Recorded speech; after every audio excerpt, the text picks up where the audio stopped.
Welcome, welcome. We're logging in early. We are going to ensure that the YouTube stream is working.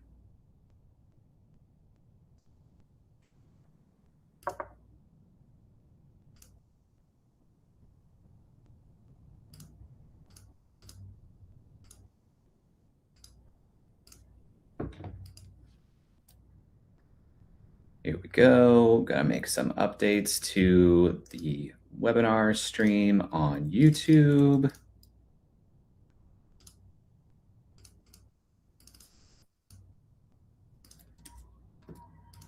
Welcome, welcome. Come on in. Join us, join us, join us.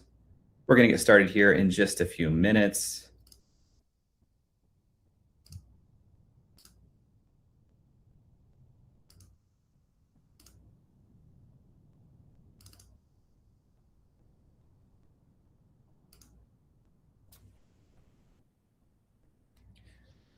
All right. I believe that's working. Let me verify. Great. Hello, hello, Rachel. Hello, Clara. Hello, Anna, Sophie, Reese. Good to see you guys here in the chat already. Let's see how we do. We got over 100 people here live already. Amazing. Good to see you guys. And we're early. We're 3 minutes early, so it's just us. Let me know. Yes, testing, Jeff. That's right. That's what we're doing. Let me know in the chat how your day's going. How are we feeling? Tuesday. Glad it's not Monday.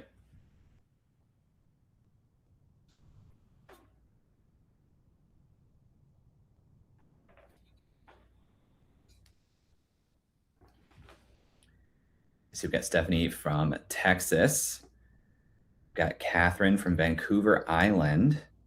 Atlanta, says Stacy Lynn. Overwhelmed, Sheila. Okay, tell me why you're overwhelmed. See if we can do something about that.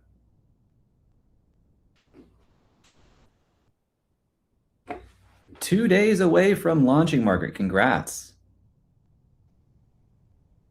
I feel that as well. Oh man, we got people all over the world. We got some late night, some late work owls here. I love that.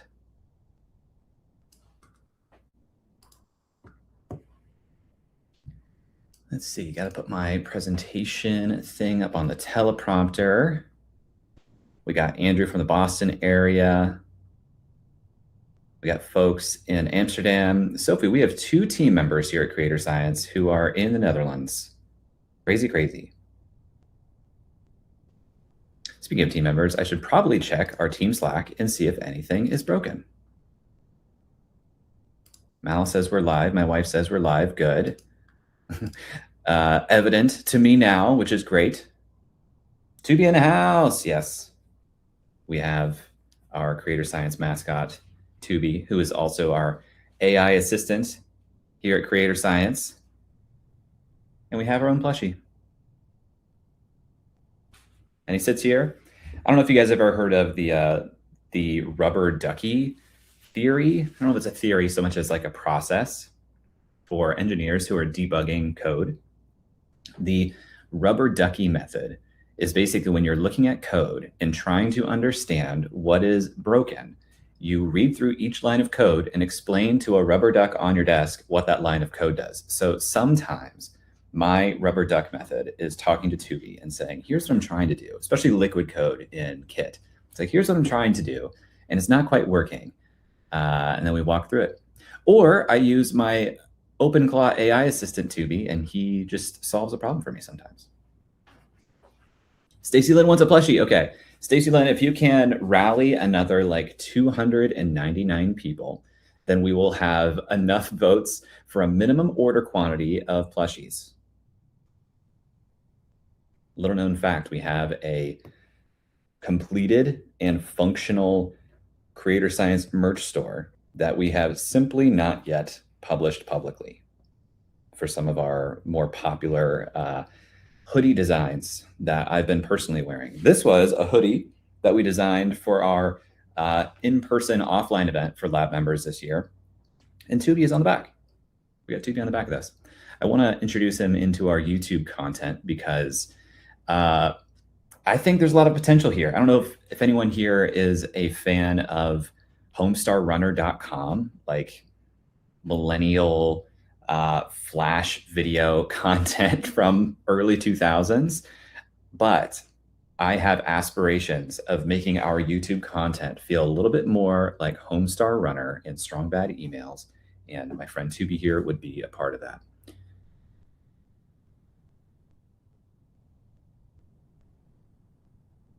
Okay, I see some Homestar fans in the audience here. Love that. Okay, great. Thank you, Dominique, for validating me.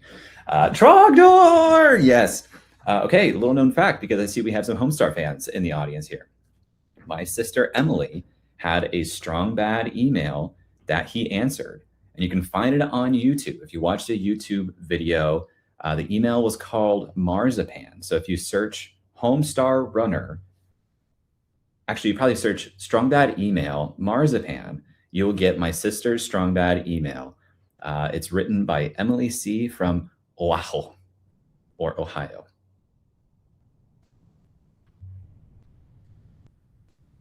All right, we got Omir from Turkey. I'm sorry if I didn't pronounce that correctly. We got folks trickling in. We love to see it. I'm going to just hold space for a couple more minutes here as folks trickle in. Yes, Jason, those were real emails. Those are real emails that people sent and had answered.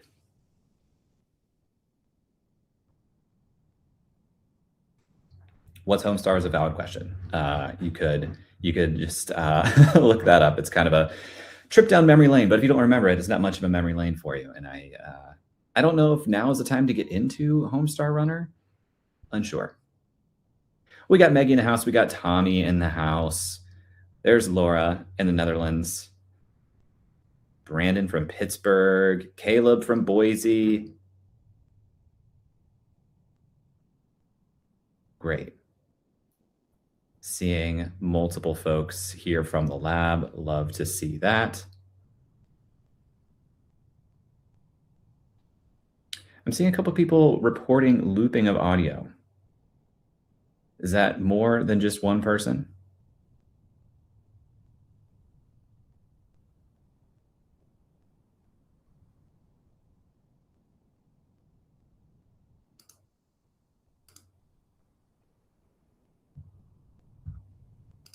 Let me know.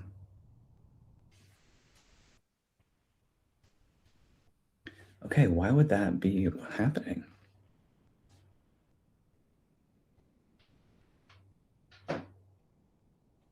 Okay, I'm not sure why it's happening for some folks. If it's happening for you, I would consider just refreshing and coming back in.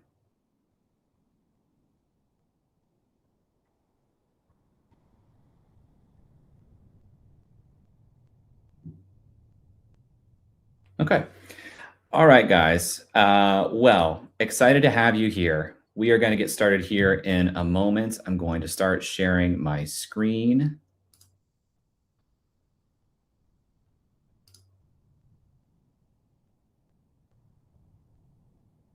Here we are. Welcome to the Membership Summit, my friends. I am so excited to have you here. So excited to have you with us. Excited to dig into this 3-day event with you. My team and I have been working super, super hard on this, and I'm trying to make it as valuable and contained yet thorough as possible. So throughout this summit, I am going to be answering questions that come up in the chat if I can catch them. I believe you can enter questions specifically in the chat and mark them as a question so that it goes into a special questions queue on my side as the presenter. And I will be able to come back and answer those more specifically.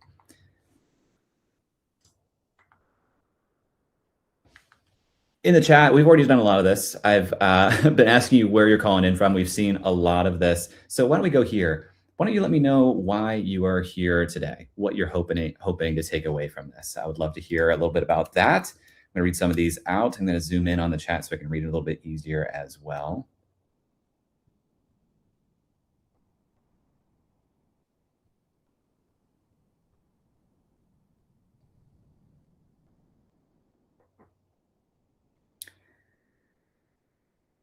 France, Boston, Belgium, Maine. We've got Elle launching her women's health community in September.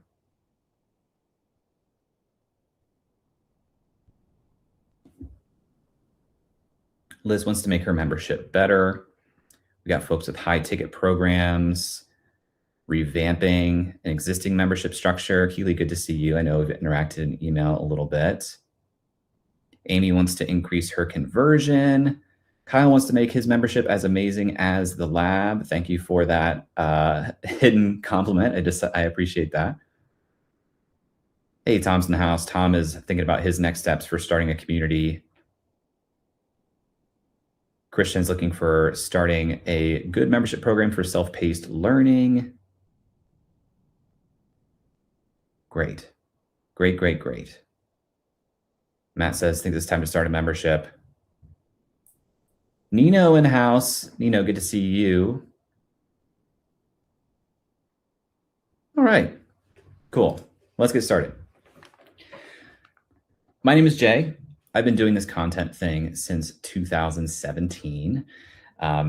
I spent a year leading community at SPI, Smart Passive Income, with Pat Flynn in 2021. And that was actually after 6 months of consulting in 2020, mid-pandemic. That was crazy, but I helped them launch SPI Pro in 2020. And that was a really awesome experience. It went so well that they asked me to come in and lead community for them in 2021, which I was excited to do.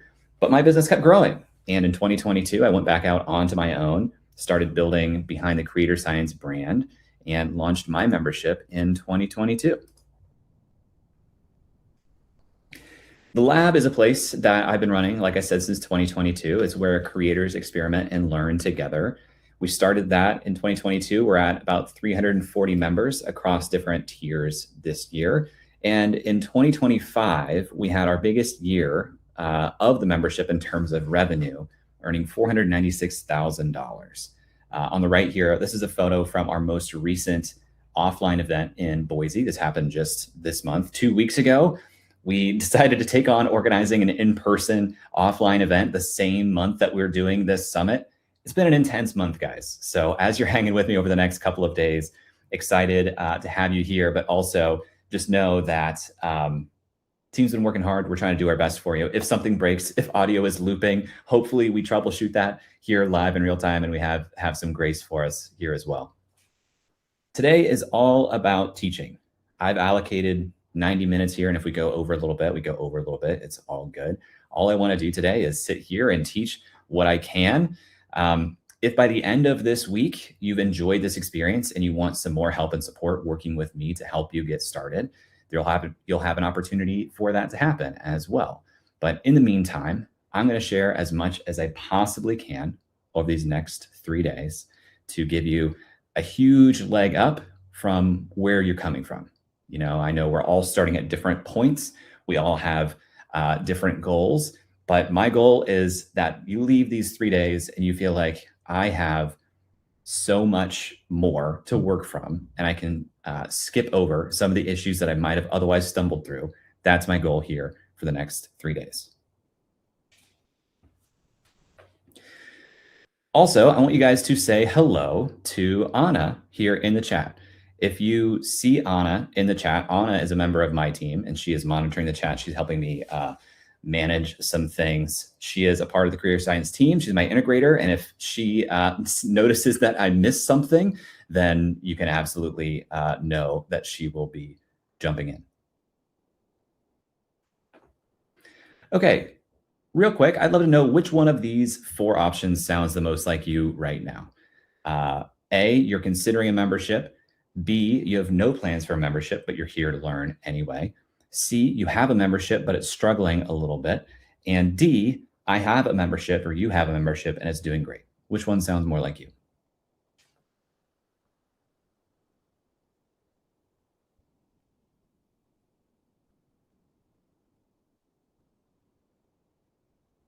See a lot of A's, some C's. I see a D, and that's from Anna. I hope she's talking about the lab. A, C, lots of A's and C's. Okay, great. Joy, congrats. Anyone who's answering D, I see you. You're crushing it. I hope there's something of value here for you as well, but keep on keeping on. Keep doing your thing. Great. Great, great, great, great, great.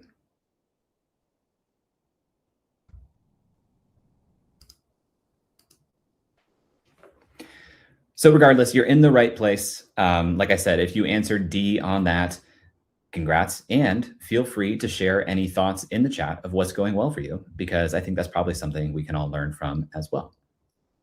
So we're about to start. We've seemingly identified the looping issue. It seems to be if you leave the tab and come back. So consider closing the other tabs and just locking in with us here. We're about to get much, much more tactical than I've started. And I hope that this is worth your time. So here's how the next 3 days look. Today, we're talking about why memberships in 2026, why this is a great year to start a membership, why this is a big opportunity, I believe, for creators like you and I. Tomorrow, day 2, we're going to be talking about designing your membership for retention and renewal. And then on day 3, Thursday, we're going to help you finish your roadmap over the next 90 days for your membership, regardless of where you're coming from. My goals for the summit, number 1, I want to help you decide if a membership is right for you. If you answered this and you're like, I was an A and I was considering whether this makes sense for me, I hope that by the end of the summit, you feel very clear on whether this does make sense for you and whether you want to move forward or not. And if you do, my second goal is to provide a scaffolding for you to work from to make your membership great, make it very, very successful. Number 3, I want to provide you with a literal roadmap to build from. This is something we're trying that's very new. It's extremely interactive and high tech. I'm excited about it. We'll introduce that here at the end of this session, but we want to give you a literal roadmap to build from. And then number 4, I hope we have some fun. I hope we have a lot of fun here on the stream, in the chat, in our Q&As. I'm going to do some live audits for folks who want to come on screen on Thursday. So if that's you, be prepared for that. I think it can all be very, very fun.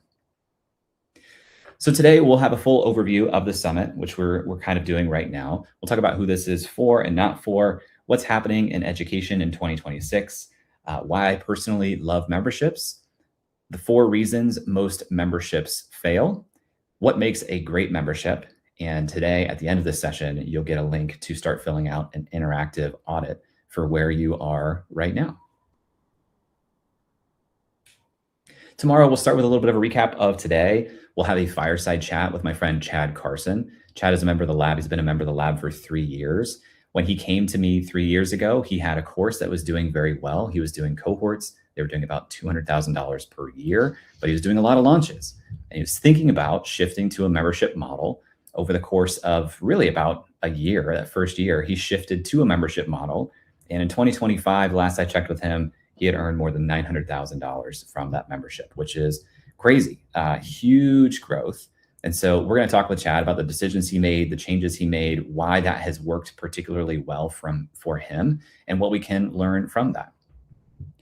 We're also going to talk about the 6 drivers of retention and renewal tomorrow that make your membership a little bit more sticky, make people want to stick around month after month or year after year. Give you a preview of what I'm launching in July. And tomorrow, you'll get an interactive diagnostic and pricing worksheet. Thursday, we'll have a brief recap of today and tomorrow. We'll talk about your year 1 roadmap. We'll finish building that out for you specifically. We'll do some live problem-solving audits. I want to spend a lot of time actually going live with folks here and walking through some problems. And that'll give you some more information on what our July initiative looks like if you want to keep working together. For folks who are here and bought the VIP ticket for the summit, I want to let you know that after this session, our VIP Telegram will open for 2-way communication. So over the next 3 days, I'm going to be in there paying close attention and answering real questions from you.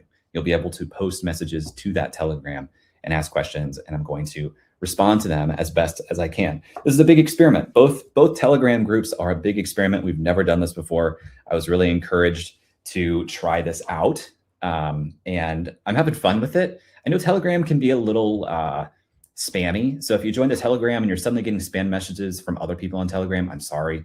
It is a big bummer. It's not something I want to invite into your life. And I don't like that Telegram is set up so you have to literally subscribe to a paid Telegram plan to prevent that from happening. So we'll learn. We'll see, is this worthwhile? Is the Telegram session and Telegram chat really worthwhile? We will see. We'll let you know here at the end of this program. Like everything we do here at Creator Science, I am going to literally take everything we've learned about this summit and create content around it, tell you what we've learned, help you out with that. Also for VIPs, we will have a live Q&A on Friday. So the summit for the most part is today through Thursday, but then on Friday at 1 o'clock, we're gonna have a live Q&A that'll actually be in Zoom. So everyone's just on one call, and I'll stay there and answer questions for as long as I can. If you're not in VIP already, and this sounds like something that's interesting to you, you can still join and do that with the QR code here or at membershipsummit.com/VIP. You can go there and join us. I'm seeing some stuff in the chat asking about recordings. Recordings will be posted after each session. For VIPs, you'll have permanent recordings. For folks who did not get VIP, the recordings will be available for 48 hours after they are posted. Okay, I'm gonna leave this on screen for one more second for anyone else that wants to join VIP, but then we're gonna move forward. 5, 4, 3, 2, 1. Here we go. All right, let's talk about the product landscape here in 2026. And if you notice that subtle animation and gradient on these loops, that is my beautiful wife, Mallory, just making incredible, exquisite slides here in Canva. I cannot believe how good these slides are that Mal has made. So enjoy that. I'm gonna go back and I'm gonna go forward again, just so you see it in case you missed it, okay? Keep an eye on these loops. We're going back, and here we go forward. Ah, so pleasing. So nice, so nice. So my belief is that courses are in trouble. And this can be taken to an extreme and saying courses are dead. I'm not here to say that courses are dead. And if courses are working in your business still in 2026, ride that wave as long as you can.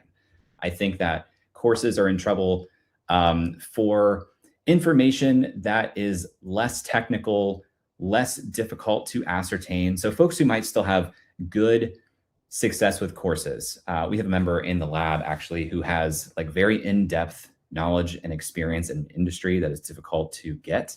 And there's a lot of nuance there. So in situations like that, I think courses still have some room to go. But I do believe that the way that we have experienced and sold courses as educational creators for the past several years, I think we've probably reached a peak that we will never reach again. I think that overall, the opportunity with courses is probably in terminal decline. It's not just that information is free and abundant, because that has always been true. Information has always been free and abundant. Information wants to be free. Derek Sivers, who's been on my podcast, had a great interaction with him, by the way. He once said, if information was all we needed, we'd all be rich and have six-pack abs. Information has always been free and abundant. It's the way that we access information that has changed. The way we access information has changed quite a bit. Here's what's changed here in 2026. It used to be that information was free, but scattered. Now, information is free and aggregated because LLMs have taken all of human knowledge and aggregated it together so that instead of going to Google and searching something and then trying to sift through the results to find the best single result that we could find, we now interface with one of these LLMs who takes this information, puts it together, and provides a single response for us. We don't have to go and identify this stuff ourselves. It used to be that information was extrapolated from a source. We would find a single source, we would read what they say, and we would try to extrapolate that information, that wisdom to our own personal situation. But now with LLMs, information is super personalized to us. We don't have to extrapolate. We can ask a question, explain to it our situation, and have that information given to us in an extremely personalized way.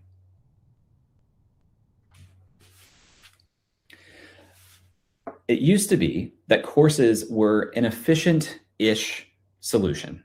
It used to be that we could take this course information and work through a linear journey that was kind of like a best fit version of the information. Because as a course creator, what I basically had to do is say, here's what I know about my audience. Here's what I know they want to achieve. And here's where I know they typically start and where they're typically trying to end. And I would create a linear journey to try and get most people from a standard starting point to the same end point.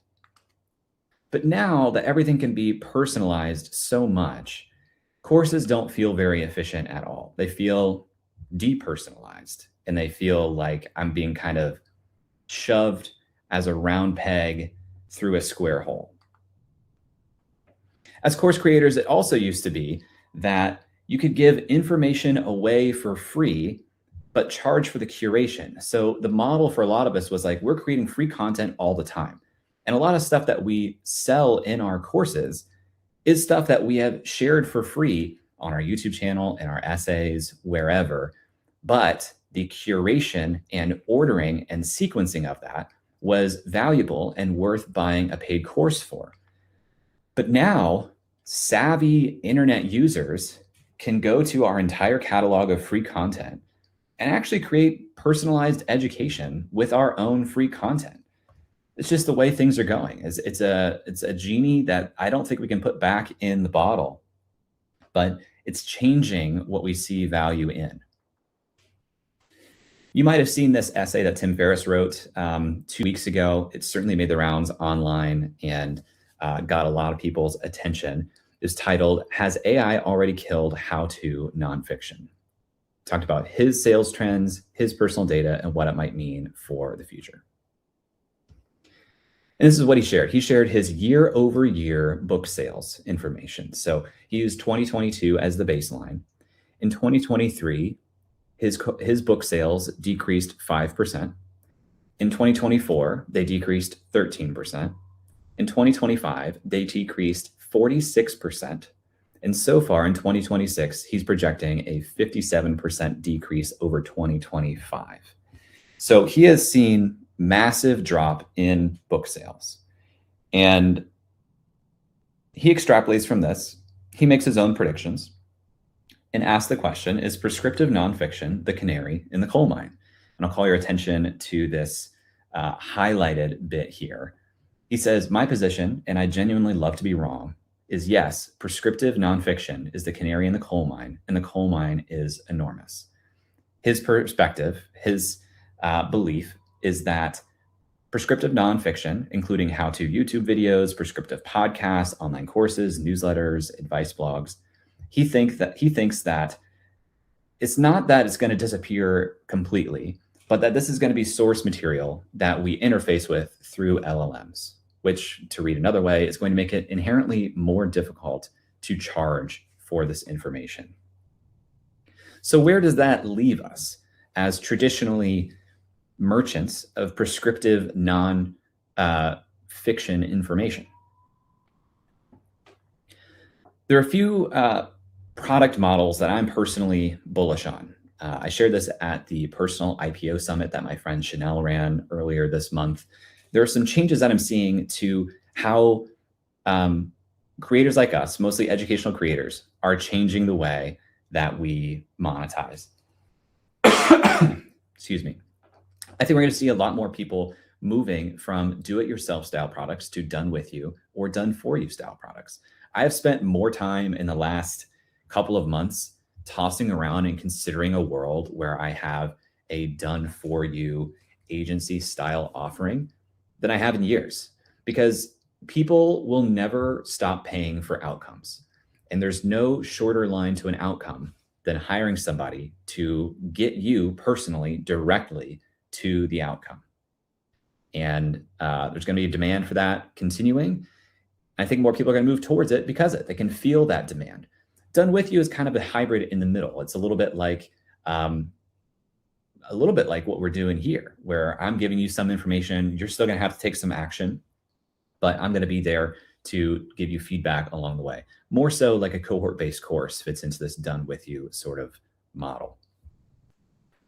I'm bullish on time-bound experiences where we have a set start and end time. An example here, you guys might have seen Jessie Jean on Instagram. She's doing this YAP challenge right now. Time-bound challenges, alive and well, because we like things in our mind that we can put into a clear box. Not everybody, but a lot of times people are like, I want to commit to something and I want to commit to a certain period of time. I think community experiences are going to get more and more important, because even if we are spending more time than ever interfacing with LLMs, with these chatbots on our phones, that's not going to eliminate our desire for socialization and social experiences, being around other people. In fact, I think it's going to heighten it. Personally, I have spent more time this year seeking out and building in-person community here in my neighborhood with my friends than I have in a very long time. Like, I just crave being connected to more and more people. I think offline experiences, as I'm saying, are a natural extension of that. Community experiences happen online and offline. I think offline experiences, even if they aren't community experiences, are really, really important. We're going to see more AI-enabled products. A lot of folks in the lab are playing around with this right now, seeing more and more people say, okay, if AI is changing the way I deliver information, what if I become one with or work with AI to make a superior product delivery mechanism? Sponsorships and partnerships. This has been a long-standing part of a lot of creators online, especially social media, entertainment, YouTube creators.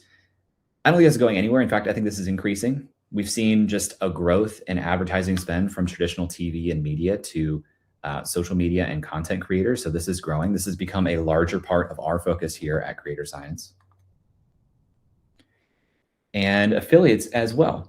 Affiliates is similar to sponsorship and partnerships, but there's less risk on that front end for brands, and you get to share in the success of your campaigns.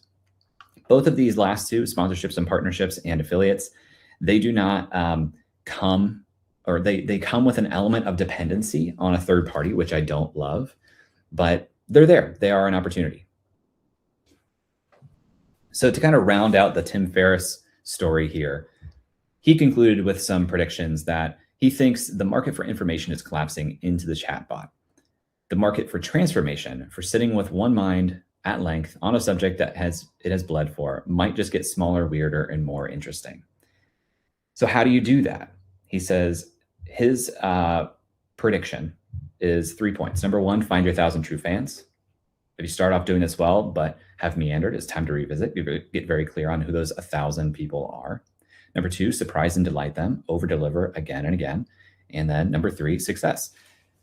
The team is thinking about this a lot here at Creator Science with our membership, the lab. In essence, this is the space where we serve our 1,000 true fans.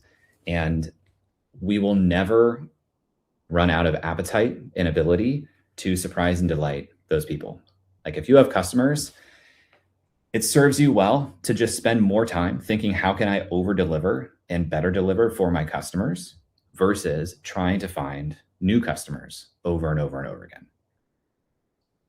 All of this, in my opinion, points to memberships being a big opportunity, a great product model, and typically or genuinely what I'm looking at for a lot of creators here in 2026.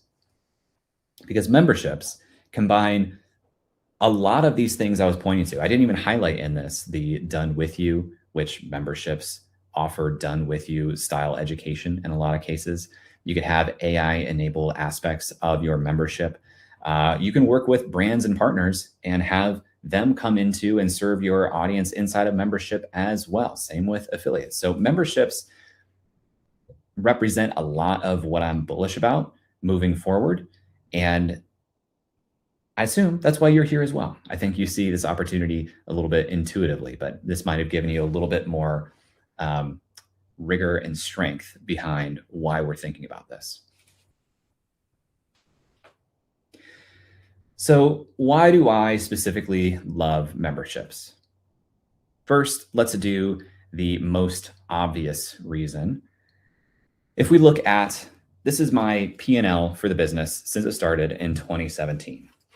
Okay, so we can see pretty clearly here that we had an inflection point in 2022, which continued in 2023 and 2024, followed by a short drop off last year in 2025.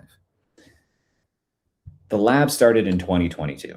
That's the spoiler of this image. The lab started in 2022 and put us on a major new trajectory. But what happened in 2025? Why did we have a step back last year? In 2025, we saw a decrease in digital product revenue by 74%. We saw a decrease in sponsorship revenue at 38%. We saw an increase in affiliate revenue, 148%. We saw an increase in membership revenue by 18%. So even though 2025 was a step back in overall revenue, our membership revenue continued to grow in 2025. Our membership revenue has grown year over year. The lab, our membership, has been the stabilizer of the business through having a child and like learning what it's like to run a business while being a parent, through just the chaos that has been 2026. The lab, our membership, has been the stabilizer for our business. I recently attended a author's retreat in Tennessee with a bunch of fancy people. I had no business being in this room, by the way. I truly do not know why I was invited to this room, but I was so glad to be there. You see me in the front here, also centered in this picture somehow. But one night over dinner, I was seated between Nathan Barry from KIT and James Clear. And they're longtime friends. I'm friends with both of them. They've been friends for much longer than I've known either of them.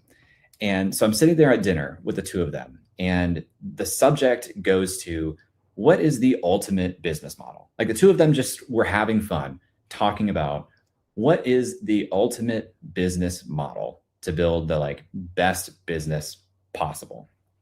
And ultimately, spoiler, we landed on banks. None of us are going to build banks, but the two aspects that they talked about that make a really strong, really valuable business. Number one, recurring revenue. Revenue that once you earn it, it's going to repeat over time. And number two, expansion revenue, meaning that once you have a customer, there's a genuine reason or mechanism why their spend with you would increase over time. So it's when you have a customer, number one, they want to keep paying you. And number two, they are willing to pay more over time because of the value you are providing. Okay. So this is something that we can take and say, memberships provide both of these things. That's part of the reason why memberships are so valuable. The recurring revenue part is obvious, but depending on how you design the membership itself, you might have multiple tiers, you might have add-ons, different experiences that are optional that represent some expansion revenue as well. For most businesses, for most products, you have this pay once sort of arrangement. You know, courses, digital products, affiliates, one-off services, those things are pay once and then it's over. You deliver the outcome. Hopefully both parties are happy, but that relationship ends. And then number two, the second model is a recurring model where the transaction, the relationship doesn't end. They pay again. Memberships, retainers, subscriptions. When you have this pay again model, this recurring revenue model, revenue compounds over time. It just grows and grows and grows. And let's put some math and numbers to this to make this a lot more obvious. A one-time purchase when it's made in month one, let's say you have a $50 digital product or course. If that product is purchased, month one, you earn $50. By month 12, that $50 is still the same $50. And by month 24, that $50 is the same $50 because they made the one-time purchase. But if somebody purchased a membership that was $50 a month and they had a good experience and they wanted to stick around, by month 12, that's $600 in revenue. And by month 24, that's $1,200 in revenue. Like, it's just pretty nutty how different these scenarios are when you have recurring versus one-time payments.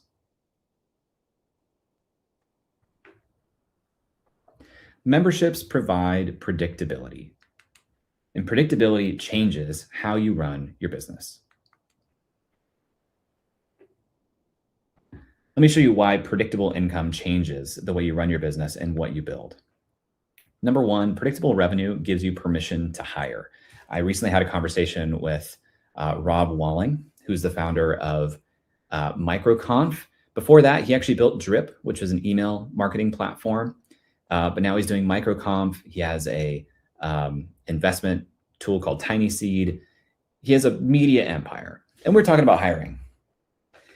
And he told me, he said that the great thing about recurring revenue in software and in memberships is that this gives you the confidence to hire and build a team, which, again, from my own experience, 100% can agree that now that I see, okay, I have literal years worth of data of how much revenue the membership generates, I feel so much more comfortable hiring.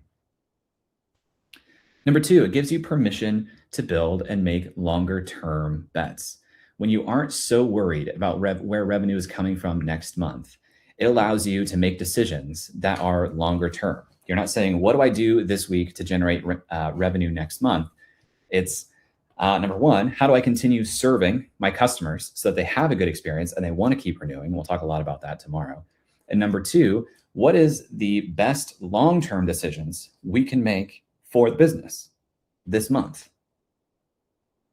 And number three, and this is one of my favorites, having predictable income changes what you can say no to.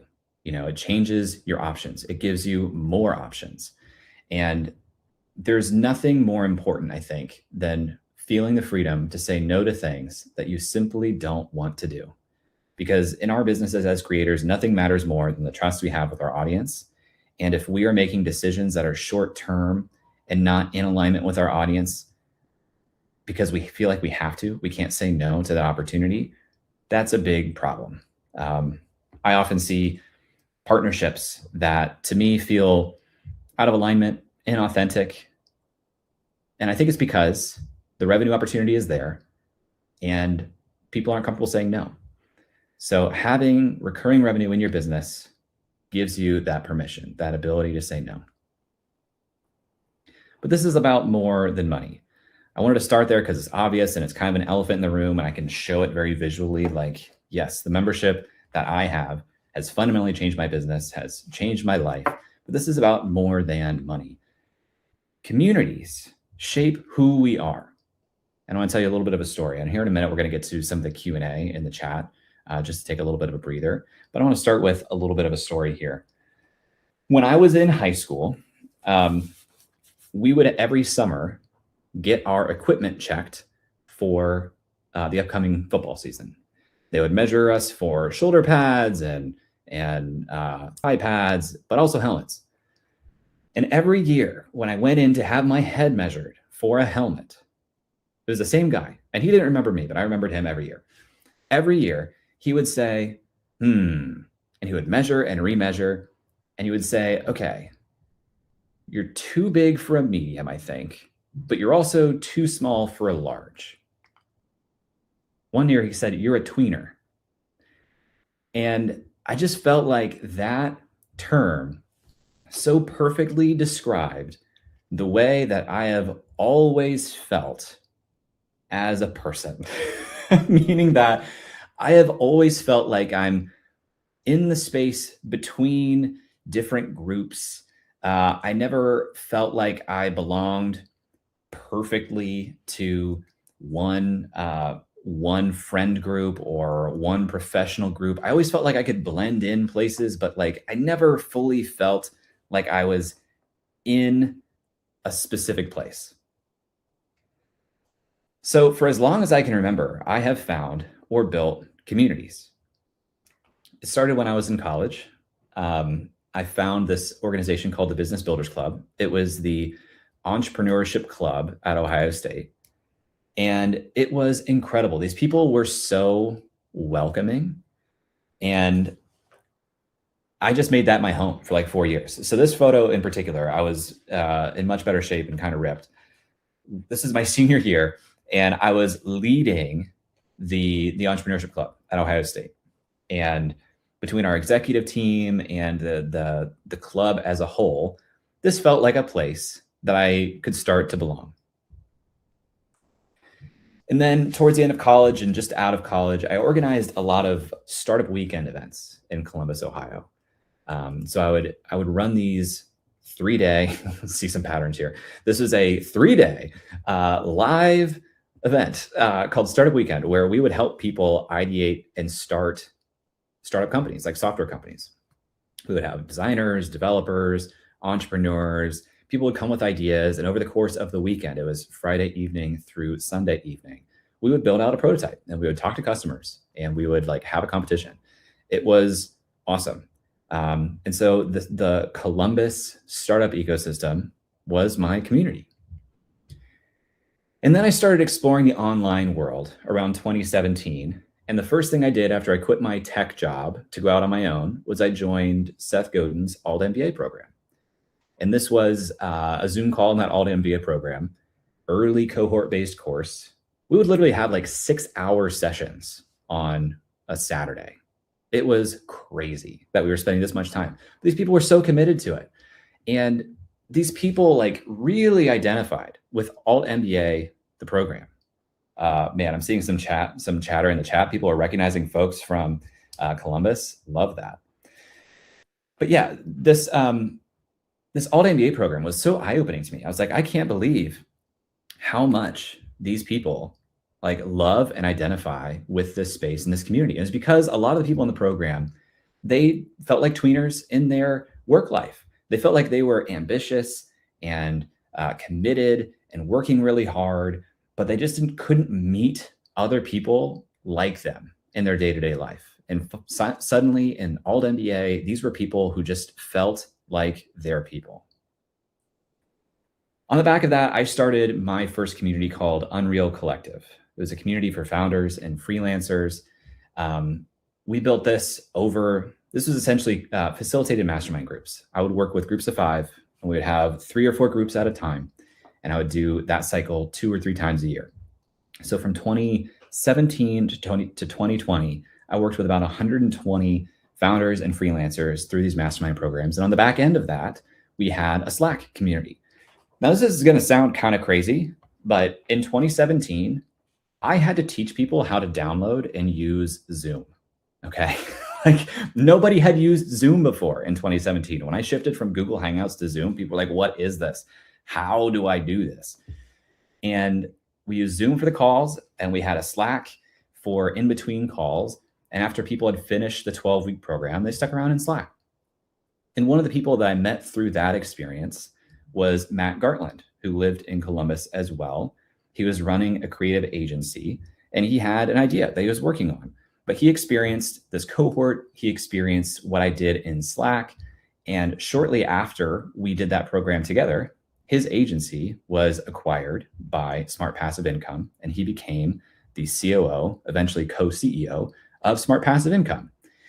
And in 2020, when they were starting to build SPI Pro, their membership community, he asked me to come in and consult and help them build out a community on this brand new tool they had access to in beta called Circle. I think we were within the first 5 accounts that existed on Circle. So we did that. We launched it. We had great success. I led the community team for SPI through 2021, as I shared. And then in 2022, I went back out on my own and started building the lab, which, as I shared, we just had our in-person event in Boise this month. It's been life-changing. So, you know, that's my story with community, because it's just so important to me. And this is just what our offline experience looked like last year in Boise. We had a little video commissioned. It's just so powerful. Like, communities shape the way we think, who we are, what we want to do. It's incredible. Communities have changed my life, and I imagine they've changed yours as well. So I'd love to hear from you in the chat. What communities have impacted you, changed your life, shaped who you are today?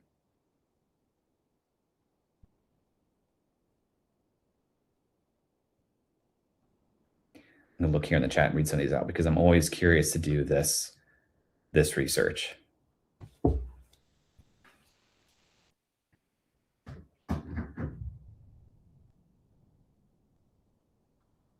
Hey, I see the lab. Thanks, Kyle.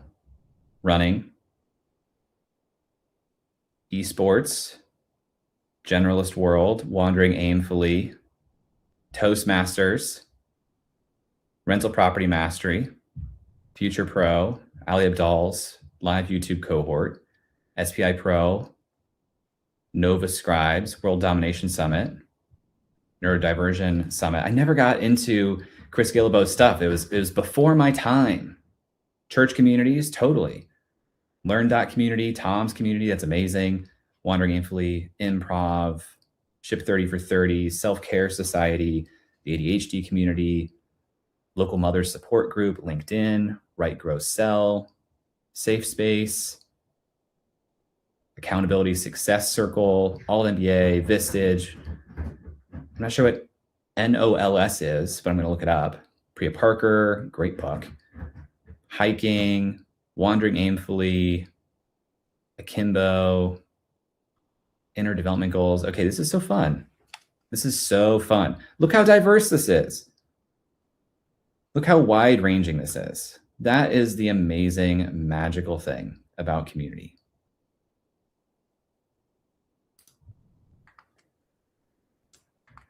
So, bottom line, community isn't new. We've always wanted belonging and becoming. But the hard thing about community, this isn't in my slide deck, the reason that I stopped doing a lot of like the local community stuff, like startup weekends, it's a lot of work. And a lot of times it's thankless work, and you can get burned out because you have to hold space for people. If you're empathic, it can take a toll on you.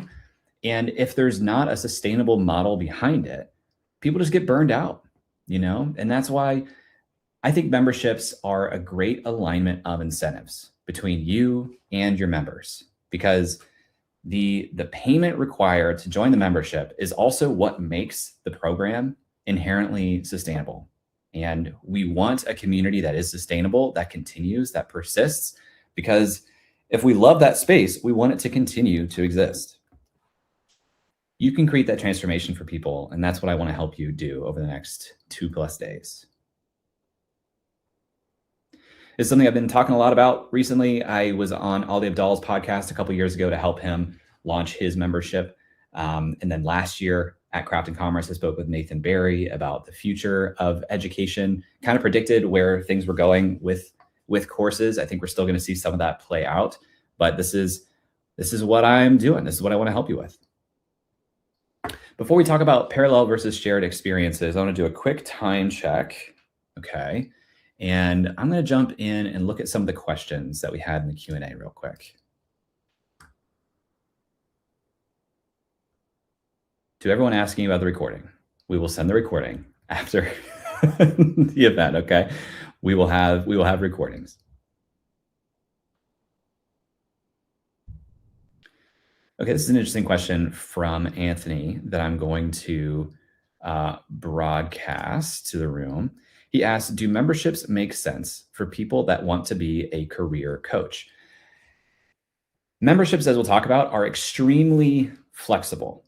I am of the mind that as creative people, we can create memberships for just about any vertical or niche or experience. I think there can be a membership there. The question is going to become, when you think about your own needs and desires for how you want to interface with the thing, can we find a shape that makes sense for you? And it's all a design exercise. We'll talk more about that here later today and tomorrow as well.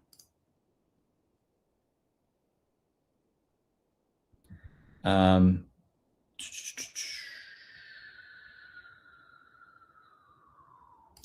had a question from Amaris that I'll share here.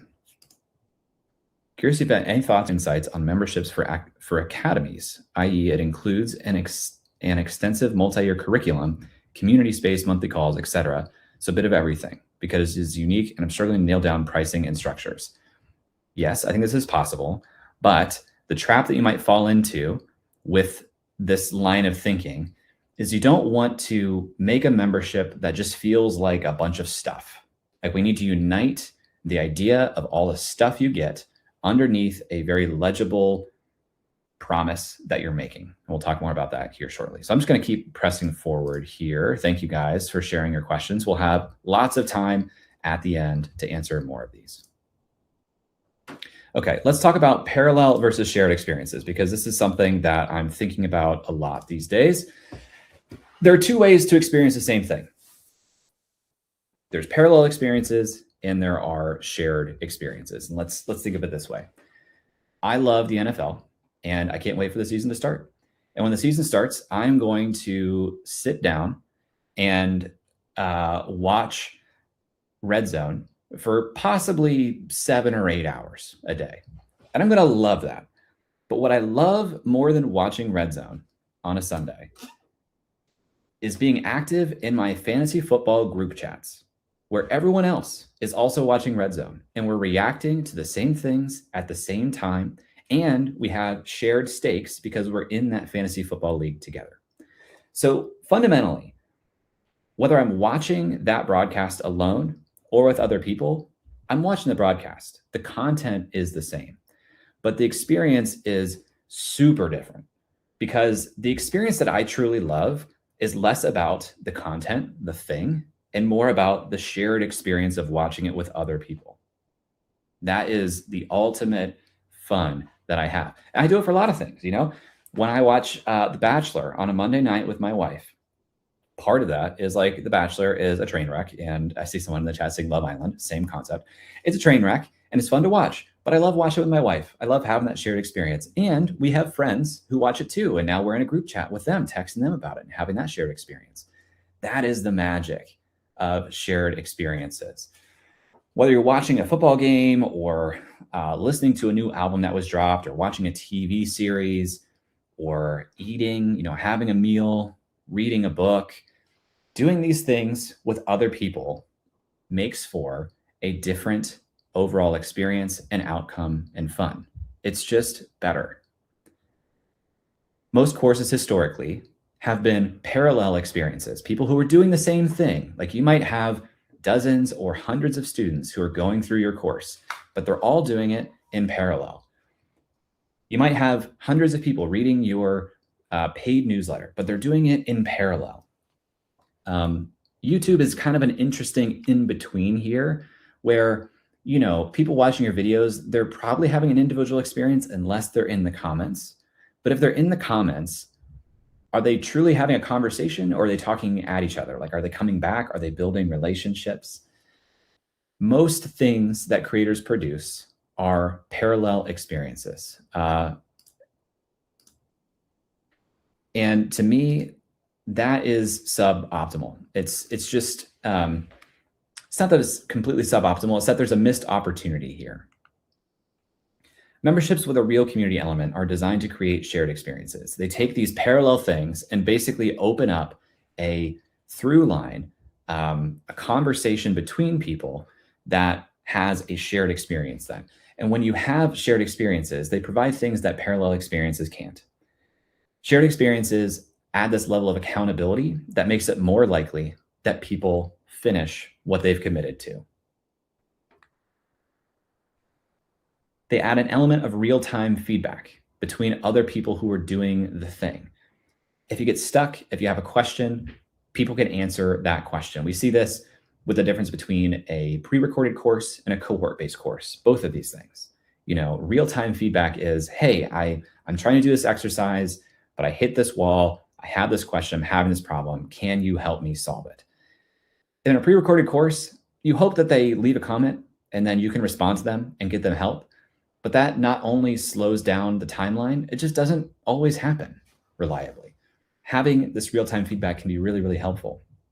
Number 3, and this is a huge one, when you have shared experiences, you can build actual friendships. There can be actual connections that are made between people that otherwise just wouldn't happen. And if you have this experience of people building real relationships around the thing that you're doing, you start to build an actual community. Inside the lab, we have a whole host of shared experiences. This past year, we had our first inaugural fantasy football season.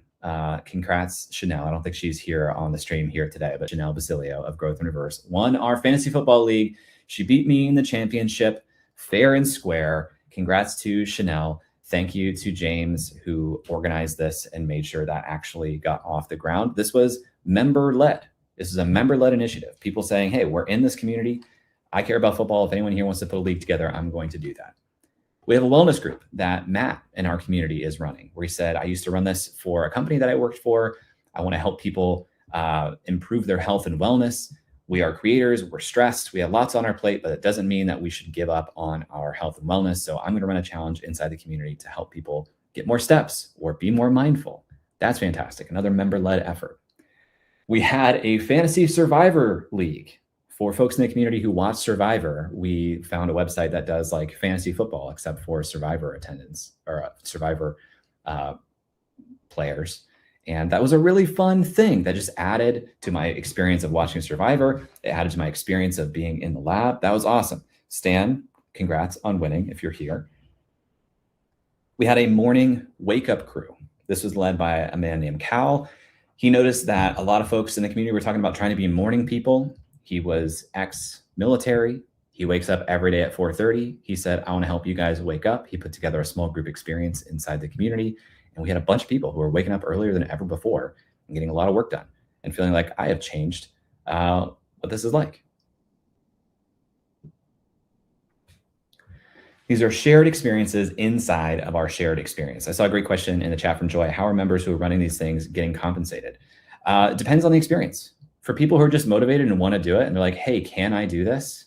Yes, you can absolutely do that. If there are shared experiences that I want to exist and I'm trying to find somebody to run it, I will sometimes offer compensation for that. That could be in cash. That could be in exchange for membership dues. It could be in exchange for a credit towards next year's membership. I've seen this done in lots of different ways. It kind of depends on you, your community, your relationship to the person, what that experience is supposed to be like. I think it's super flexible and between the two of you to figure out. Not everything needs to be shared. Like a reference manual, that's not really a shared experience by design. People just referencing things doesn't need to be a shared experience. If you have a membership that is creating a community experience, but you want to put evergreen education and courses inside of it, great. Like not everything has to be a shared experience, but certain things can be more enjoyable and more transformational if they're shared. Shared experiences are sticky. It's one of the reasons that people want to stick around with your membership. So I've said a few different types of words here, and I want to get on the same page in terms of vocabulary. I'm using the term membership a lot. This is called the Membership Summit, and I'm using that term very specifically, okay? My mom's an English teacher. My older sister's an English teacher. I grew up with a love of the English language. So let me talk about this real quick. I see memberships as distinct from communities, courses, and subscriptions. There are similarities, but I think the differences are important. Subscriptions are paid products or experiences with ongoing benefits and recurring payments. The value of a subscription is generally one-to-one and top-down. For example, Netflix, premium podcast feeds. I do think memberships are technically a subcategory of subscriptions, and I'll explain that here in a moment. Communities are peer-to-peer networks built around a common interest. As creators, a lot of what we create, again, as parallel experiences, are one-to-one broadcast communications. When we start being a curator around a certain interest group, we naturally attract people who care about that thing. Like, I think as creators, we are also naturally curators. And curators are people who say like, hey, this is something I care about. This is something I have knowledge about. This is something I'm going to keep exploring and studying and sharing about. And that is what organizes people around you, because they have a shared interest around that thing. But it's still one-to-one until you become a community builder and you start to connect people to one another. All of these lines between these circles, these are bridges and valuable, these are valuable interactions that become possible in a community space, where no longer do we have to go through you to talk with one another. This is actually where we connect with one another. Peer-to-peer networks are not a broadcast channel. Peer-to-peer networks generate value from the other members.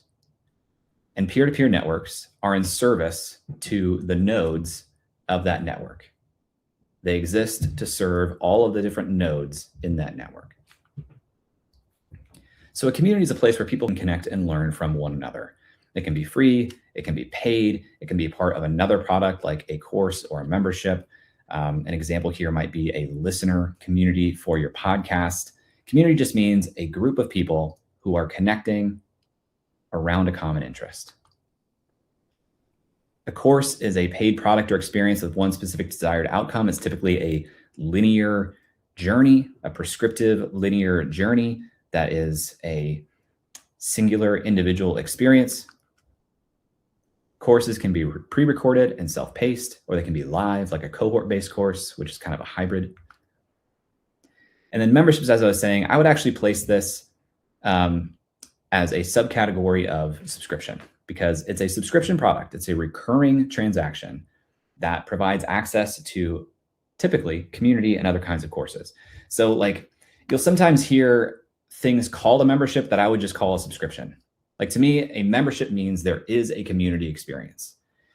Is having a AAA membership a membership? In my mind, is more of a subscription. You know, it's more of a content and perks subscription. If I am not connecting with other people, to me, that's not a membership. It's simply a subscription. A purely content-based membership where there's not communication, to me, again, feels like a content subscription more than a membership. So to me, the value of a membership includes a peer-to-peer aspect, which means that the value of a membership is a little bit out of your hands. It changes all the time. A community is typically a major part of a membership, but it doesn't have to be all of it. But to me, a membership needs to have a community aspect to truly be a membership and not just a subscription. A little bit of this is semantics, but this is how I'm using my vocabulary in this presentation over the next few days. So communities versus memberships, because I'm seeing some questions. Is a paid membership community different from a membership and a community? To me, communities promise connection and the value is from the members. Memberships promise value. Value can and probably does come from members, but it might also include access to the creator, workshops, course discounts, software discounts, additional free content, affiliate opportunities. Like, to me, memberships can have a lot of aspects of value within them outside of the community, or it could just be the community itself.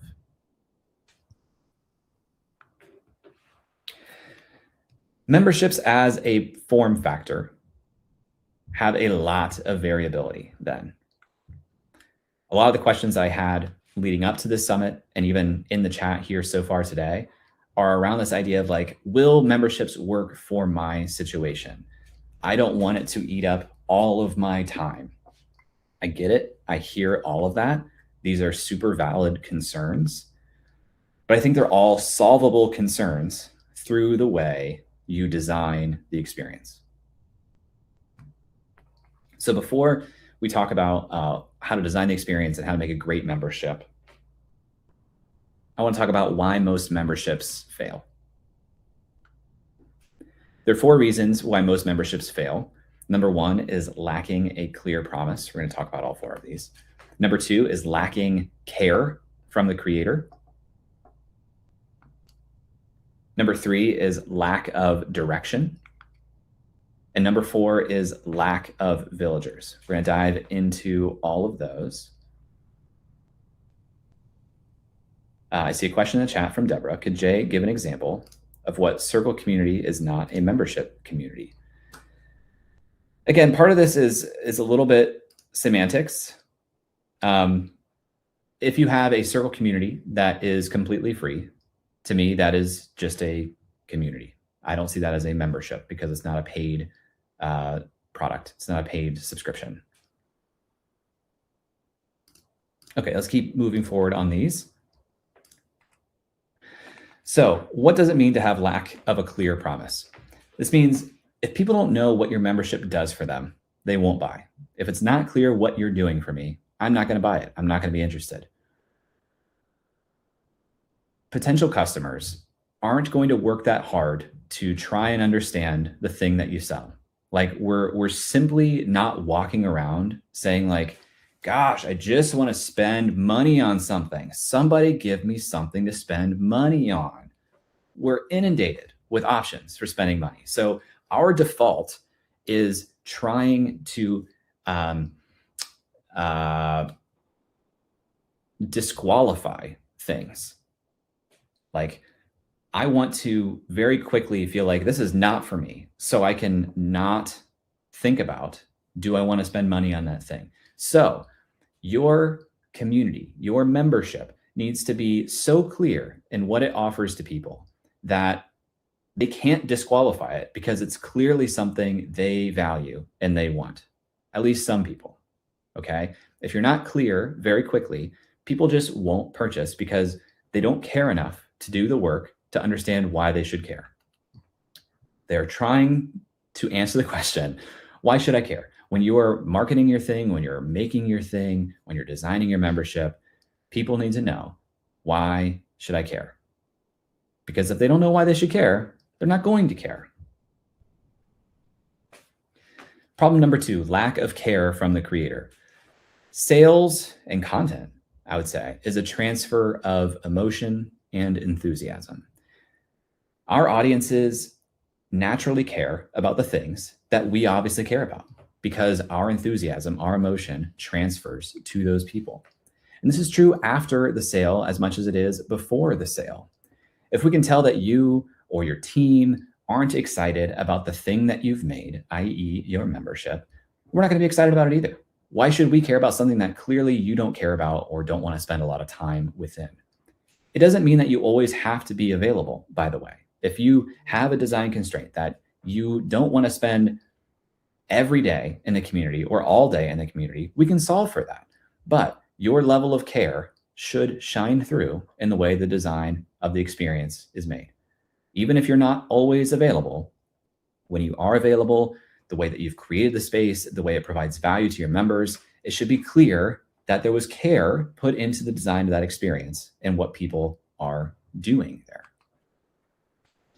Otherwise, the experience that a lot of people have in that space is like, is anybody in charge here? What's going on? Why does it feel like this is directionless, aimless, kind of a free-for-all? What's going on here? Speaking of directionless, this is one of our other points of failure, having a lack of direction. A lot of memberships feel like a sandbox, and some memberships feel more like a map. Sandboxes aren't necessarily bad. They give you like the space to explore and try things out. But to get value out of a sandbox, you need to have like natural time and curiosity. You have to want to explore and spend time indulging your curiosity. But in a lot of spaces, people like to be told what to do. It just feels easier. They want to be given the direction for where they should go, what they should do next. The more direction you give people, the more likely they are to be successful. Without any direction, you're probably going to deal with confusion, which leads to inaction, which leads to inactivity, which leads to churn. So more direction is usually good. It doesn't mean it has to be totally prescriptive, because there are people who will naturally want to spend more time exploring their curiosity, trying things out. But if you have a pure sandbox without direction, without a map, this will lead to a lot of problems. It's kind of like saying, like, okay, here is the key to our gym. It's open 24 hours. Good luck. Like, here's your key, go in and explore. People can do that. Like, they can take the key and they can learn things on their own. But they might be a little bit uncomfortable the first time they're encountering different things within that space. They might not even be aware of everything that's available to them. There might be doors and machines and elements of the experience that they don't even know they have access to. And number 4, the issue of having a lack of villagers. I think about this a lot with memberships and communities broadly right now. We hear this phrase, everyone wants a village, but no one wants to be a villager. And it's so true. And one of the things that one of the mantras that I've been holding for myself this year is be more of a villager in the spaces, in the communities that I inhabit and I value and I want to be strong and sustaining. How do I do more of my part? I certainly feel this as a parent. I read some statistic that it was like early humans who lived in tribes would average, I think it said like 12 or 15 different people spending time with a baby, an infant per day. And here we are, like, living in a suburb, and like, most days we have a part-time nanny here. So our daughter is seeing my wife, me, and a part-time nanny. But a lot of times it's just me and my wife. And that's why parenting feels hard. The idea of parenting has always been, it takes a village. But if you don't have a village, because nobody wants to be a villager, then you don't have community. So in an online space, this looks like you have a lot of posts with 0 replies or slow responses.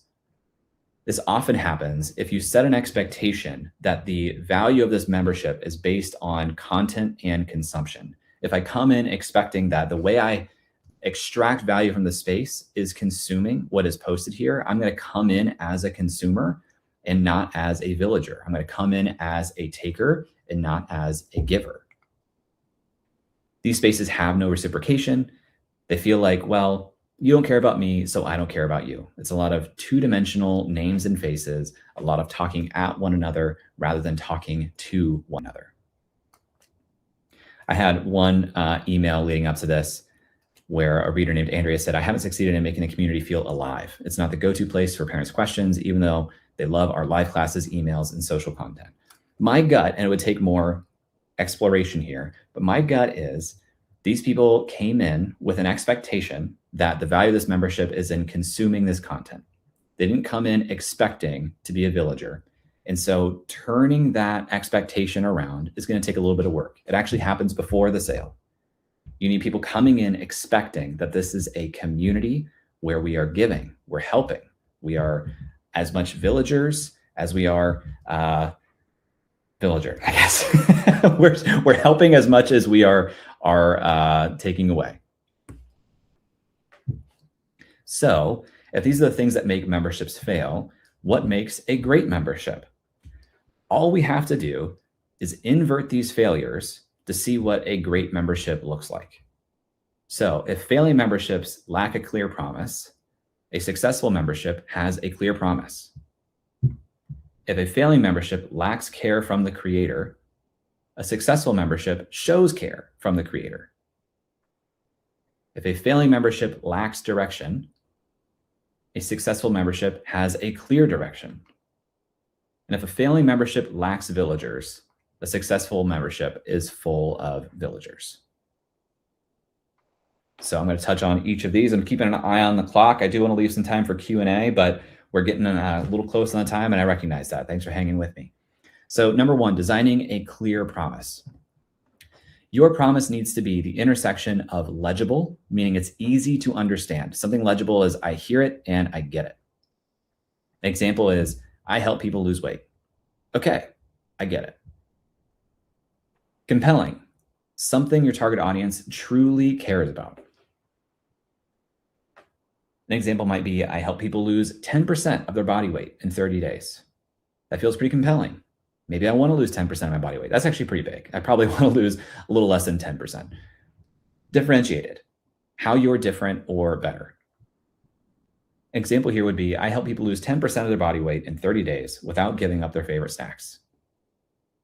So you can see how these things start to stack on each other. And by the time we get to the end here, it's just a lot more clear and a lot more compelling, you know? So this can actually be used as a really helpful diagnostic if we think about these three aspects. So let me pull up my pointer here. When you are legible, differentiated, and compelling, that puts you in a place where it's like, okay, I'm in a good spot and I'm poised for growth. But if you're missing one of these three, then this is a big problem. And you can use this as a diagnostic. So if you're legible and compelling, but not differentiated, you have entered a competitive hellscape. People get what you do and they want what you do, but they don't know how you're different. So you have to outcompete other people. If you're legible and differentiated, but not compelling, nobody cares.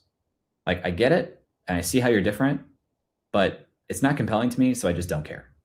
And if you're differentiated and compelling, but not legible, nobody gets it. It's like, okay, that sounds different and maybe kind of interesting, but what do you do? So depending on where you feel like you are getting negative feedback from the market, do you feel like you're dying of competition? Do you feel like nobody cares when you talk about what you do? Do you feel like nobody gets what you're saying your membership does? These things point to one of these three aspects failing. So in the chat, we can try this out. I would love to hear from you. Who do you help?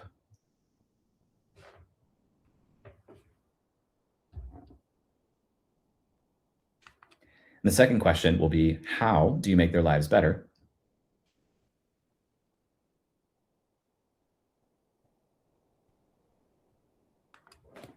And the third question will be, how are you different? So I'm going to pause here and read some of this.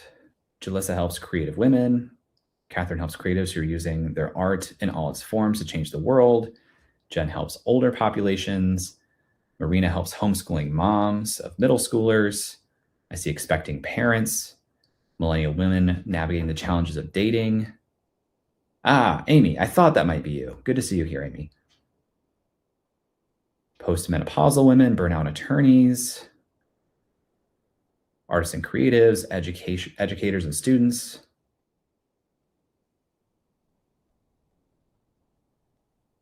Professionals in mindfulness, teachers, ICU nurses.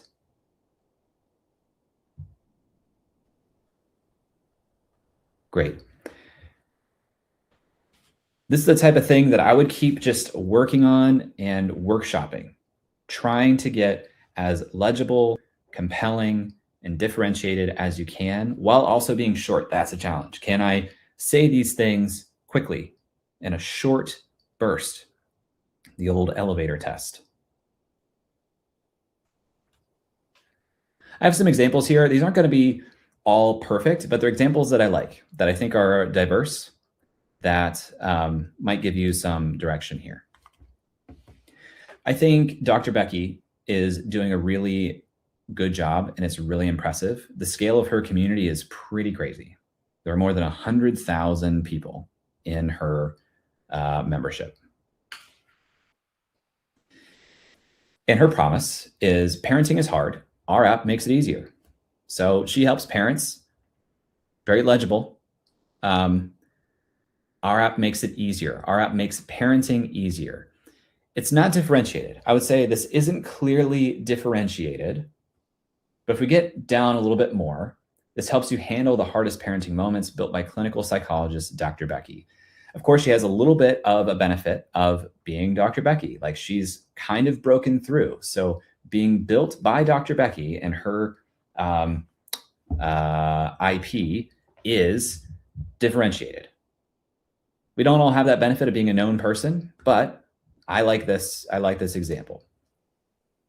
Example number 2 from Tamara Graminsky, lab member, awesome human being. Her business or her membership is called PMM Camp. PMM Camp is where product marketers build leadership range so they can move beyond execution to influence decisions, shape strategy, and build a trusted team. But if you go up a level higher, become an indispensable product marketing leader. I think that is legible, compelling. Differentiation is always hard to nail in the language, but she's in a space that isn't super competitive. So she gets to be differentiated again by being her, by having like an obviously clear brand, by working with some known quantities. We have Vojta. He is one of the leading experts on the circular economy. I think the biggest LinkedIn creator around the circular economy. His membership helps you plan, build, and grow a profitable career in the circular economy. I found this one on the Circle Discover Marketplace. This is new to me, but I liked it. Modern makers, where sewists find their people, build skills, and sew with joy together.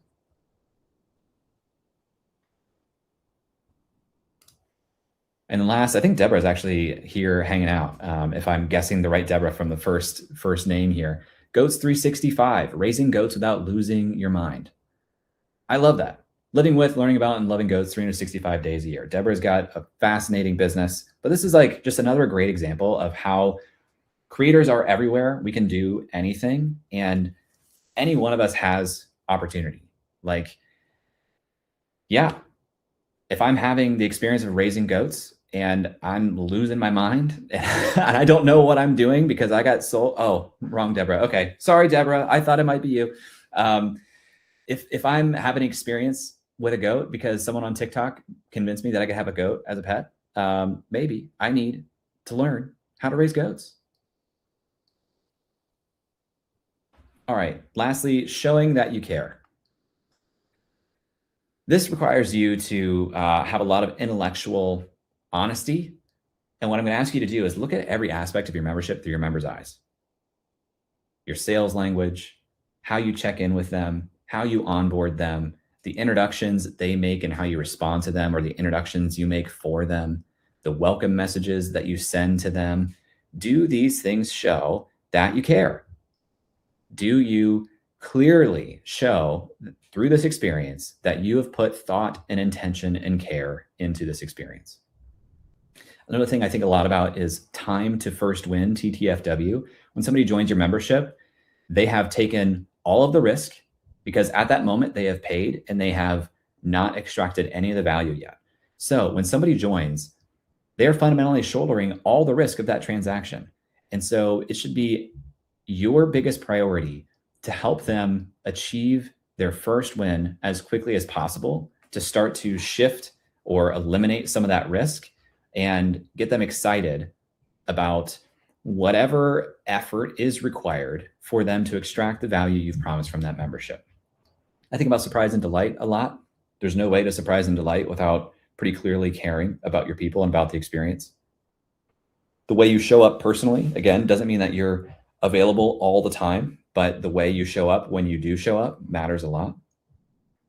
Ultimately, keeping your promise matters a lot. Whatever you're promising to do with your membership, keeping it shows that you care. Creating clear direction. At every turn, when somebody joins your membership, they're asking themselves, and you indirectly, now what? Now what do I do? I just paid for this thing. Now what do I do? The longer you can string together answers to the now what question, the better. So here's an example. This is what we do in the lab. You make your purchase. The first thing I ask you to do, complete your profile. After that, finish your onboarding. After that, welcome a new member. This is how I'm trying to plug in the be a villager aspect early on. It used to be, would say, okay, you just completed your profile, introduce yourself.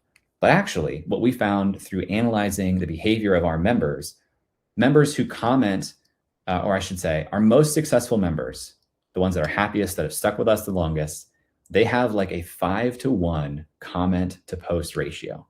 And so I thought, okay, what if I could build this into onboarding that before you introduce yourself, what we actually want you to do is welcome someone else who has recently introduced themselves. Then introduce yourself. Then schedule a one-on-one welcome call with me. Then subscribe to the private podcast. Then create your plan. Then attend our next live session. You can push this as far as you can push this. It's a good exercise to see where is the upper limit on how many times can I answer the now what question to get people to their first win, to feel like they have de-risked their purchase and like they are on their way to getting the thing that you promised. Most memberships are great for the first few days or weeks and then fizzle out. And that is what we want to avoid. We want to not fizzle for as long as possible. And the more you can answer this question and give people a string of wins, the better. And then lastly, cultivating a village. How do we do this? How do we get people to want to be villagers? Memberships are like gardens. You can't really make them grow, but you can create the right conditions. We care for people we feel like we know. So the biggest reason that people feel disconnected from a space is that they never feel like they've connected a real human being to the other side of a two-dimensional name and photo.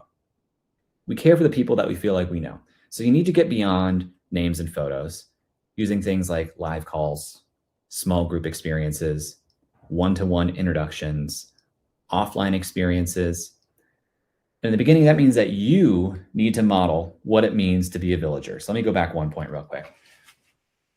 I really cannot recommend enough finding ways to connect people one-to-one quickly after they join.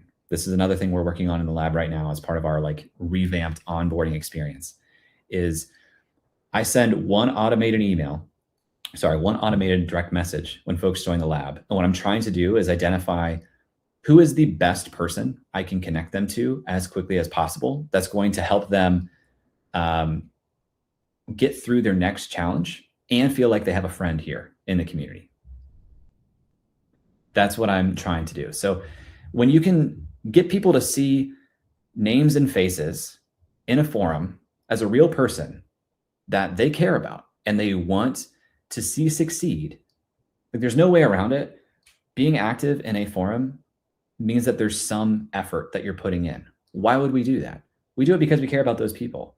But if we don't care about those people, I'm not going to do that. So we have to create actual exchanges between people to build that care. And in the beginning, it's on you to show what that looks like. So I'm going to share next steps for us here in a moment. But I want to hear in the chat, after all we've shared today so far, do you feel like you're up to the challenge? We're going to wrap up here in a couple minutes and I'll share what happens next. But do you feel like you are up to the challenge that is building, cultivating, growing a membership? Are you more interested in building a membership than you were when you joined? Let me know.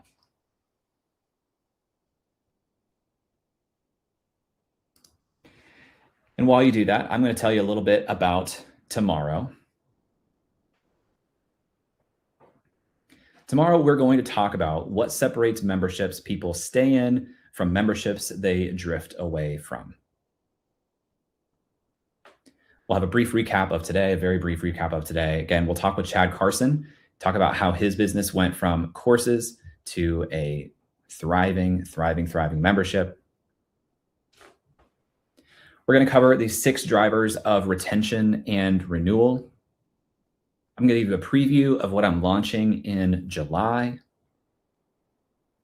And you're going to have an interactive diagnostic and pricing worksheet. So save the time and place. We'll start again tomorrow at the same time. Same link will work for you. I hope you save it.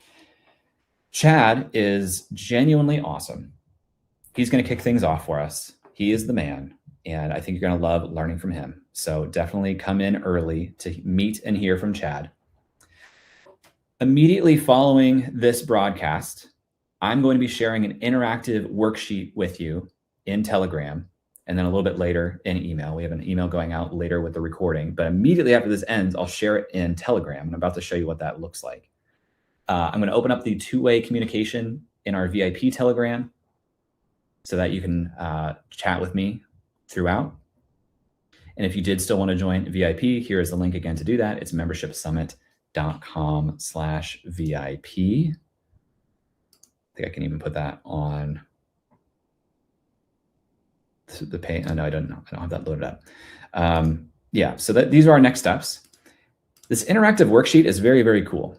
This is what's going to come in Telegram. So we have a back-end toolkit built into the Membership Summit website, where we're going to ask you to fill in some questions, answer some questions. And over the course of the next 2 days, this is literally going to start building out your plan for you.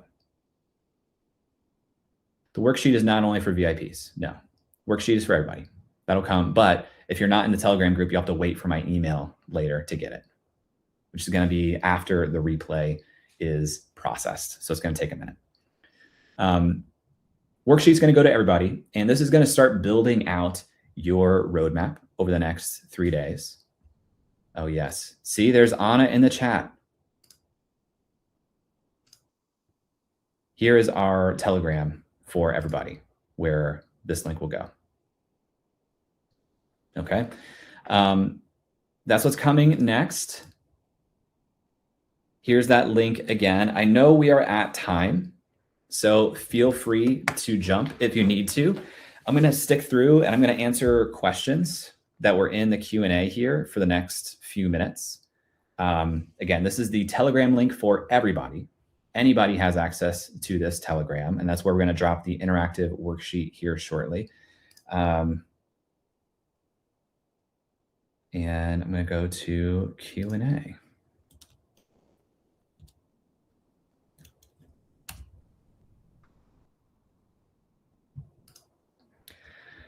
All right.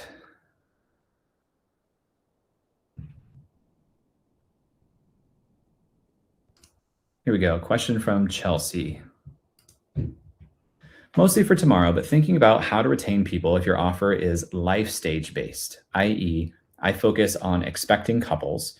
Obviously, they end up having the baby. I'm considering just 2 communities, and they can move to the current parent one, but not sure if that's too confusing too much. This is difficult from a sales perspective because obviously people who are expecting are in like a 9-month window. You got to capture them in. I think there are multiple ways to design this, and it's worth designing different avenues and playing with it. Like you could have 2 communities, but when you have 2 communities, there is certainly a degree of doubling of the effort. Like there's just twice as much stuff to maintain. If there are assets that you want to make available to both communities, now you're uploading it twice. So when possible, I try to design for 1 community space, 1 membership, because also when you have 2 things, you now have to market 2 things. So any piece of content you create could be geared towards one or the other, but not effectively both. Whereas if you have 1 membership with 1 community, that is just 1 thing that you can benefit from repetition to talk about over and over and over again.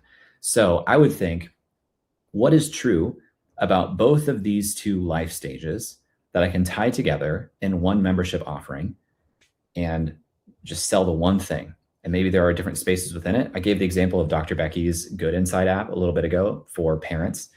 And they have, parenting is kind of like the overarching thing, which in your case, parenting could also be an overarching thing.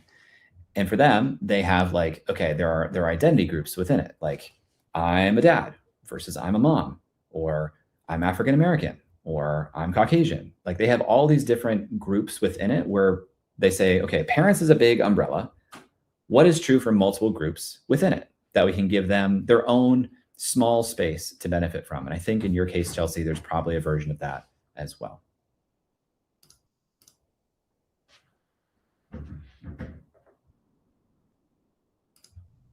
Okay, question from Jeanette. Let me put this up. I love the idea of people welcoming another member. I don't have a lot of members coming in. Would this work the same way if I asked them to comment on someone's post? Totally. Yeah, totally. I think number 1, when new people are coming into your membership and introducing themselves, I think it's incumbent on you as the creator of the space to have somebody on your team welcoming everyone. I think a core differentiator for the lab, this has been historically true. I think it's been more true at times in the past than it has been in the very recent past. But I view speed of response as a competitive advantage. Because if somebody posts in your space, especially an introduction post, they are taking time, they are making effort, they're being vulnerable. And once they do that, they have like kind of an uncomfortable feeling of uncertainty of how am I going to be received? Am I going to feel welcomed? Am I going to feel like people care about me? And the longer they wait before getting any response or like a truly welcoming response, the harder that feels and makes them less likely to post again. So I see this as a point of failure for a lot of memberships, is they do a really good job of getting people to introduce themselves, but then the experience after introducing myself is so bad that now I no longer want to use the space because I don't feel welcome. And I feel like posting here is not productive. So any way that you can model the behavior of welcoming other people, and then even thanking people who are being villagers. This is also important. This is something I should call out. If you see people in your community who are being kind to one another and exhibiting the behavior you wish more people exhibited, thank them privately, maybe even thank them publicly to show like this is allowed and appreciated behavior.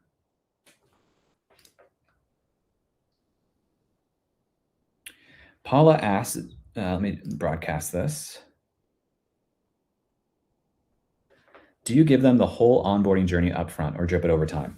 Kind of both. So we have a brief like orientation course when people come in. And so the onboarding that I send them, when they come in, they start getting a drip direct message series, which is I think now narrowed down to 2 messages, but they also get a drip email series. And when they come in, both the first direct message and the first email is saying, go complete this orientation course, basically. And it should take them no more than 15 minutes. So if they do that, they're effectively onboarded. But the email drip kind of assumes that like they may not get all the way through it. And we want to reinforce some of the most important aspects of it, which for us is subscribing to the private podcast feed and scheduling your one-on-one call. Because I know if you do those 2 things, you're going to stay more connected to the space. And I'm going to have the opportunity to triage any issues that you're having and get to know a little bit more about you.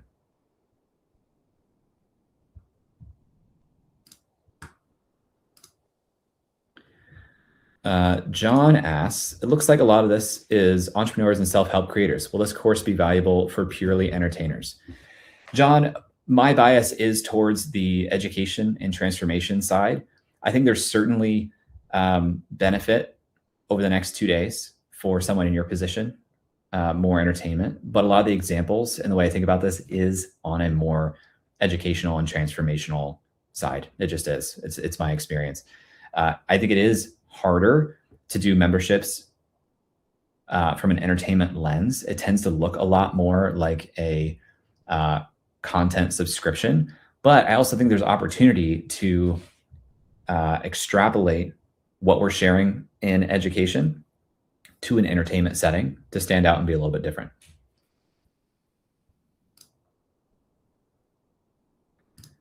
Marina asks, I love that you guys are continuing to stick around and ask questions. We have a good group still sticking around, so I'm going to keep hanging out and answering more of these questions. Marina asks, can you talk more about how you use a private podcast to engage your members? We, through the natural course of doing the membership, we end up creating a lot of assets, a lot of videos. Like we have live sessions where I'm teaching. We have live sessions that are social sessions. We have workshops from external guests.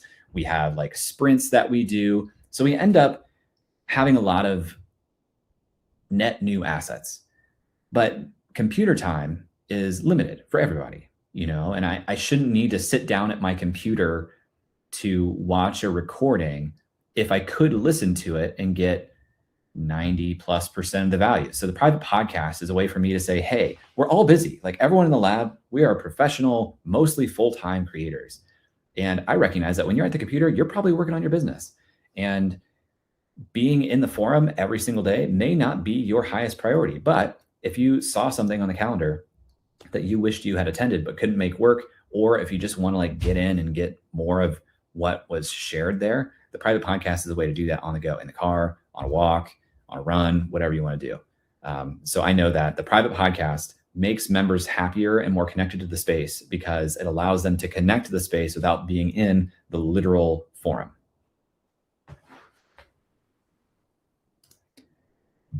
Catherine asks, how long is that one-on-one call, the onboarding call? So at this point, it's 20 minutes, Catherine. It used to be 30 minutes, but I found that when I shrank it down to 20 minutes, we still got like almost all of the same value. We just got into things a little bit more quickly.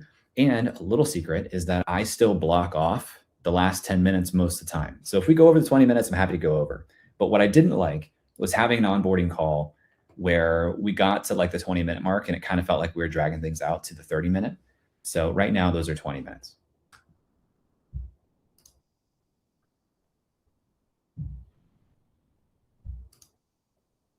This is a fun question. This is from Daniela.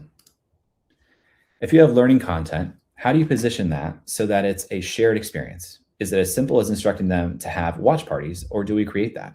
So I think there are multiple ways to do this, and I'm going to try to not to limit your thinking, because I think this question will allow you to come up with creative solutions.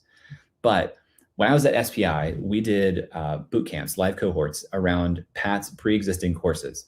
And we did a flipped classroom model most of the time, where instead of having Pat reteach something that was already in course format that you could pause, watch at 1.5 speed, bounce around in, we did it reversed, flipped classroom format, where we paced out the material over a period of time.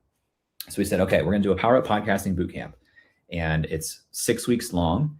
And in week 1, we want you to watch these 5 videos and be done with them by Monday. Come in Monday, we're going to answer your questions about them. And then Thursday, we're going to answer more. I forget exactly how we did that between Monday and Thursday. I'm pretty sure. Oh, here's what I remember. Okay. So it was watch the videos. Monday was instructor Q&A, and the Thursday was small groups. So we had them watch the videos. We did Q&A on Mondays. On Thursdays, we had a small group that they were placed in. That was their small group for the whole cohort. And they would work on their homework together on Thursdays. So that was one way to turn pre-existing content into a shared experience. Was, yes, we made it a time-bound experience.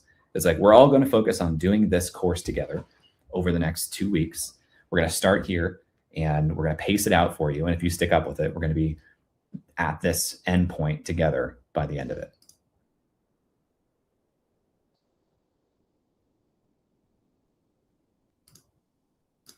Let's see here.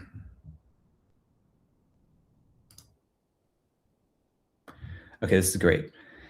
Is there a rule of thumb you use in allowing members to post in a specific space instead of limit to admins? I'm worrying about members posting something that is not really of value to others, which then causes other members to turn off notifications for future posts.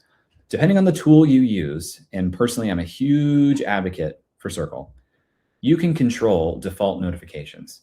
So, for example, when I run cohort-based courses, I will design them so that there is homework that you complete before our next, call it lecture, okay? And that goes into a homework space. And I set that homework space to not have notifications, because somebody posting their homework probably doesn't add a ton of value to somebody else in the program. So to me, it's not totally about, I mean, there are questions to be asked, like in announcement spaces in the lab or in a cohort, members can't post there. It's admin only. And so I set the notifications on by default. Some spaces, though, I want to be community communication spaces, and I want people to post. If you find that people are posting things that are low value or detracting from the community, what you want to do is try to identify, why is this a net negative to the community experience? And can I create a policy around that for our guidelines and terms of use, so that if that behavior persists, I can then point to it and say, you're breaking our guidelines and I'm going to give you one more chance, but you can't do this thing anymore.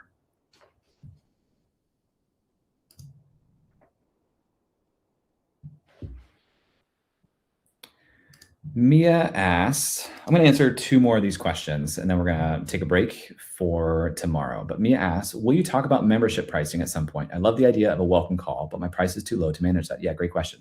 We will talk about pricing specifically tomorrow. Talk about pricing tomorrow. Yeah, tomorrow is our big day on pricing. Okay, here's a great question from Elaine, and then I'm going to call it for the day. Elaine asks, how to re-engage the community? I have about 200 members, would love to get people engaging and sharing. How to start that up? Me as an admin, I post questions weekly, and if nobody answers them, ... So my big thing for a space that is disengaged is you need to point to the elephant in the room. You need to own it. You need to name it. Because these people came into the space and they were hopeful that this would work and that they would get a lot out of it. They wanted this to be good, okay? They wanted this to be good, but their experience has shown them that this is not good. They're let down by this experience. Chances are they still want it to be good, but they need to see some evidence or some reason to believe that things will change. And so I think it's incumbent on you to step forward and be like, hey, I just want to step forward and own what I think a lot of us are seeing. Things have not been very active. Things have been pretty quiet. This has not been the experience any of us truly wanted. So I am creating a moment to reset. Here is my plan moving forward for this community. Here is my hope for what we do together. Here is how I, as the creator and curator of this space, am going to act differently. And what I'm asking for you or of you is this. This gives people a reason to believe that things will change if they try again. Because ultimately that's what you're asking to do. You're saying like, hey, I know that your experience hasn't been what you wanted. And so you've kind of written this off, but I want to get this going. I want to try again. So do that moment of reset. And my favorite way of doing this is to say, like, we are going to have a town hall. I do this once a year in the lab. We do it every either late January or early February, where it's the most important live session we do every year. And I try to get as many members as possible to attend that live session. Because in that session, I basically say, okay, whether you've been really active lately or not, here's what's changed over the last year. Here are some wins that I want to point out. I want to pour love on folks that are like being villagers in the community. And I also want to point to things we are definitely going to be doing moving forward and create a discussion for things that you suggest and would like to see moving forward. It's a conversation. Like some things you'll already be saying like, we're definitely going to change this and do this because I've heard this feedback. But then you want to open up space to say, what ideas do you have? What thoughts, questions, concerns do you have? After that town hall, I send a member feedback survey that is completely anonymous. And I have people rate the different like projects and initiatives that we're talking about doing. And then we use that as our guide for making changes throughout the year. So it starts with stepping forward and saying like, hey, I know this hasn't been what you wanted, but we're changing it. And then actually following through on that. You probably don't get a ton of chances to do this like reset sort of thing. So you really want to do it well the first time. So think about it, make the post, follow through on it, have that experience, and you should be good to go.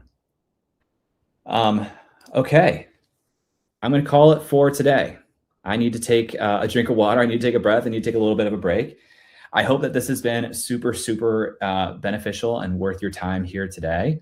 Tomorrow, more of the same, more teaching, except tomorrow we're talking about retention specifically. We will talk about pricing a lot tomorrow. And tomorrow I'm going to reveal some of the things that we're working on that if you want to work with us further to build out your membership, you can do that. I'm excited to share that with you. Thank you, everybody who was here live. Had a really great time chatting with you, learning from you, answering your questions, and would love to see you again tomorrow.